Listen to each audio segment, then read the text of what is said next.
এবার runners up নয় বরং অজিদের মাটিতে শিরোপা জিততে চায় টিম টাইগার্স। আর সেই লক্ষ্যে দ্বিতীয়বারের মতো অস্ট্রেলিয়ার টপ অ্যান্ড টি-20 আসর খেলতে যাচ্ছে বাংলাদেশ এ দল।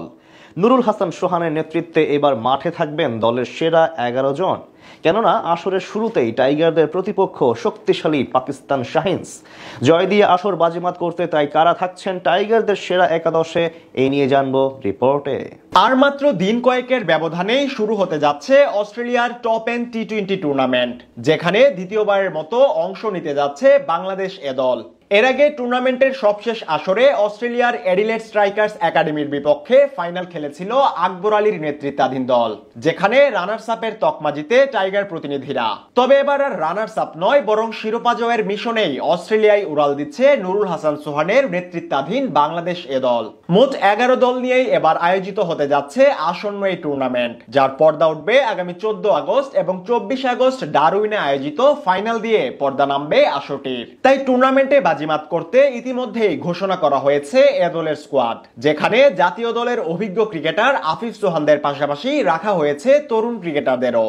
এদিকে আসরের পর্দা ওঠার দিনই পাকিস্তান শাহিনসের বিপক্ষে মাঠে নামবে টাইগার ক্রিকেটাররা।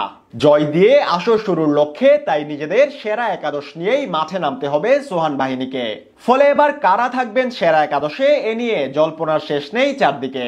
আসন্ন এই টুর্নামেন্টে এবার স্কোয়াডে আছেন সম্প্রতি জাতীয় দলে খেলা নাইম শেখ। তবে টি-20 ফরম্যাটের সবশেষ 2 সিরিজেই নিজের নামের প্রতি সুবিচার করতে পারেননি এই ওপেনার। তাই গুরুত্বপূর্ণ এই টুর্নামেন্টে ওপেনিং এ না থাকারই সম্ভাবনা বেশি নাইমের। তার পরিবর্তে তরুণ ওপেনার জিসান আলমের উপরই এবার ভরসা দেখাতে পারে টিম টাইগার্স। সম্প্রতি দারুণ ছন্দে আছেন এই তরুণ। তাছাড়া তার ব্যাটিং আগ্রাসন দলের শক্ত ভিত গড়ে দিতে পারে ওপেনিং এর শুরুতেই। তার সাথে ওপেনিং এ দেখা যেতে পারে অভিজ্ঞ ব্যাটার সাইফ হাসানকে।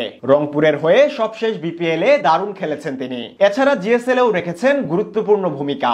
তাই ওপেনিং এর জন্য পছন্দের শীর্ষে থাকবেন এই টাইগার ক্রিকেটার। তবে ওপেনিং এর সুযোগ না পেলেও ওয়ান ডাউনে দেখা যেতে পারে নাইম শেখকে।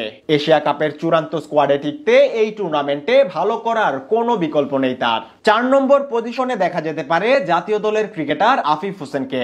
মিডল অর্ডারে গুরুত্বপূর্ণ ভূমিকা রাখার সামর্থ্য আছে তার। 5 নম্বরে থাকবেন মিডল অর্ডারের আগ্রাসী ব্যাটার হিসেবে প্রশংসা কুড়ানো ইয়াসির আলী রাব্বি। পাওয়ার হিটিং এর পাশাপাশি স্পিন বলে ভালো ব্যাটিং এ পারদর্শী হওয়ায় তিনি হতে পারেন দলের অন্যতম ট্রাম্প কার্ড। 6 নম্বরে দলের হাল ধরতে দেখা যেতে পারে কাপ্তান নুরুল হাসান সোহানকে। টানা দ্বিতীয়বারের মতো জিএসএল ফাইনাল খেলা এই অধিনায়কও আছেন দারুণ ছন্দে। এই 6 জন বাদেও সেরা একাদশের দৌড়ে অনেকটাই এগিয়ে থাকবেন মাহফুজুর রহমান রাব্বি, রিপন মন্ডল কিংবা নাইম হাসানের মতো তরুণ ক্রিকেটাররা। এছাড়া মৃত্যুঞ্জয় চৌধুরী কিংবা হাসান মাহমুদের মতো কার্যকর পেসাররাও হবেন ম্যাচ জয়ের অন্যতম ভরসা। সবকিছু ঠিকঠাক থাকলে আগামী 14 আগস্ট পাকিস্তান শাহিনসের বিপক্ষে জয় আদায়ের লক্ষ্যে এমন একাদশ নিয়েই মাঠে নামতে পারে বাংলাদেশ এ দল।